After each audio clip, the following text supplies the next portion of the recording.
तो हेलो दोस्तों, बहुत सारे लोगों का कमेंट आ रहा है कि ग्रुप डी की वैकेंसी कब तक आएगी और ग्रुप डी की वैकेंसी कितनी आएगी। इससे पहले मैं एक यहाँ पे न्यूज सर्कुलेट हो रहा है उसको मैं दिखाऊंगा, जहाँ पे बोला जा रहा है कि एक साल में 4 बार भर्ती देगा रेलवे।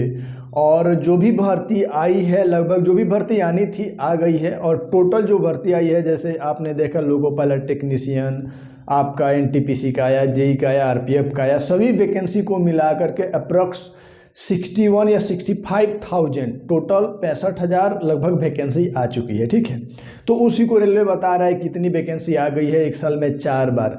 तो जो 6 साल का हमारा टाइम पीरियड मिला था, 2018 में वैकेंसी आई थी, 2019 में आई थी, तो लगभग 5 साल 6 साल हो गया। इतना ज़्यादा गैप के बाद से 65,000 वैकेंसी देखने को मिल रही है। ठीक है, अब सवाल यहाँ पे ये आ रहा है कि ग्रुप डी की वैकेंसी कितनी आएगी, क्योंकि सबसे ज़्यादा रेलवे में अगर प्रिपरेशन करने वाले बच्चे हैं या रेलवे में सबसे ज़्यादा रिक्वायरमेंट है तो ग्रुप डी लेवल के पोस्ट की रिक्वायरमेंट है। ठीक है, तो यहाँ पे सवाल है कि ग्रुप डी की भर्ती कितनी आएगी और कब तक नोटिफिकेशन देगा।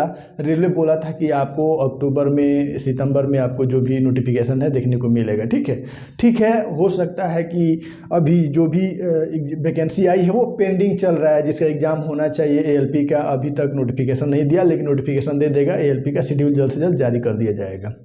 तो यहाँ पे सभी वैकेंसियों को हम एक जगह रख करके देखते हैं तो लगभग 65,000, इतनी कम वैकेंसी, जैसे 19,000, उसके बाद से 8,000 जेई का आया, इतनी कम वैकेंसी टेक्नीशियन का इतना कम आया। तो जो भी 14,000 टेक्नीशियन, मतलब सबको मिला करके 65, इतनी कम वैकेंसी 2024 में दे करके रेलवे ये बात बता रहा है कि हमने एक साल में 4 मतलब भर्ती करेंगे। ठीक है, लेकिन यहाँ पे ऐसे नहीं चलेगा। यहाँ पे आपको ग्रुप डी की अच्छी खासी वैकेंसी देनी पड़ेगी, क्योंकि पिछली बार जो वैकेंसी आई थी 1,33,000, उसमें ठीक है उतना चलेगा वो सब पोस्ट, लेकिन इतना जब गैप करके वैकेंसी आ रही है, 6 साल मतलब ये करके गैप के बाद वैकेंसी अगर आ रही है, तो कम से कम 60-65,000 मिनिमम वैकेंसी आनी चाहिए ग्रुप डी की। ठीक है, क्योंकि बहुत पोस्ट खाली है और मैंने देखा कि बहुत सारे डिवीज़न, बहुत सारे रेलवे जोनल में बहुत सारे ऐसे बच्चे हैं जो ग्रुप डी को क्विट करके, जॉब को छोड़ करके चले जा रहे हैं और पोस्ट खाली हो रहा है लगातार। तो ज़्यादा से ज़्यादा पोस्ट ग्रुप डी की रिक्वायरमेंट है। ग्रुप डी के बहुत सारे बच्चे, मेरे सब्सक्राइबर भी है, या बहुत सारे बच्चों का कमेंट रहता है कि सर ग्रुप डी की वैकेंसी कब आएगी और कितनी आएगी। ठीक है, तो जो लोग ग्रुप डी की तैयारी कर रहे हैं या इंतजार कर रहे हैं, उनके लिए मैं बता दूं कि दोस्त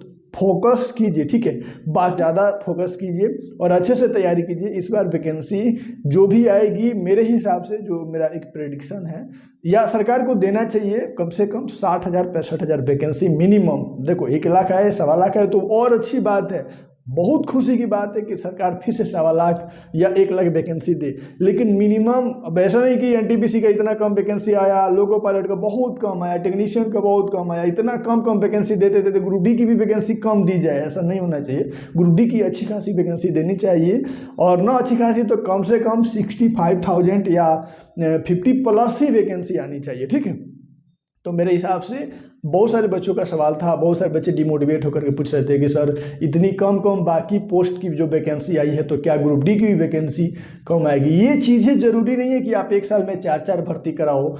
एक बार आप भर्ती दो, टाइम से एग्जाम लो, हर एक चीज़ टाइमली होना चाहिए, प्रॉपर तरीके से। और जब इतना लेट हो रहा है, 6 साल 5 साल लग रहा है, तो वैकेंसी भी थोड़ी अच्छी खासी आनी चाहिए, ताकि लगे कि हाँ यार, जो बच्चे बेरोजगार हैं, जिनका एज एक्सपायर होने वाला है, एक मौका उनको मिल जाए कि चलो ठीक है हमारी जॉब हो जाए, उनको सिक्योर्ड लगे। ठीक है, तो यहाँ पे ग्रुप डी की वैकेंसी का जल्द से जल्द नोटिस आने वाला है ही। और जो बच्चे तैयारी कर रहे थे, मैं उनको बता दूं कि मेहनत आप कंटिन्यू रखिए। बिल्कुल इस बार का जो थोड़ा पैटर्न रहेगा, जो आपकी तैयारी रहेगी, थोड़ा और अच्छी आपको तैयारी करनी पड़ेगी।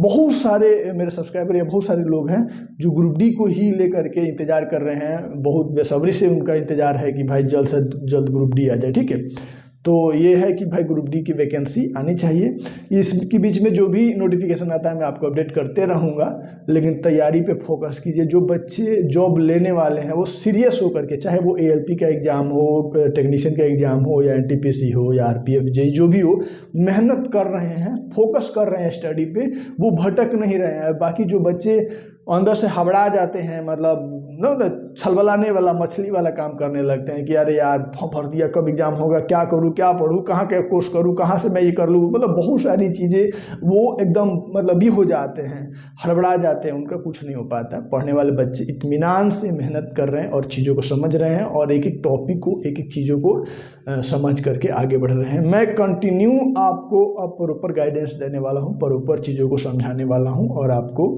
जो भी चीज़ें हैं मेरी तरफ से आपको मिलते रहेगी गाइडेंस के तौर पे। तो मिलते हैं नेक्स्ट वीडियो में।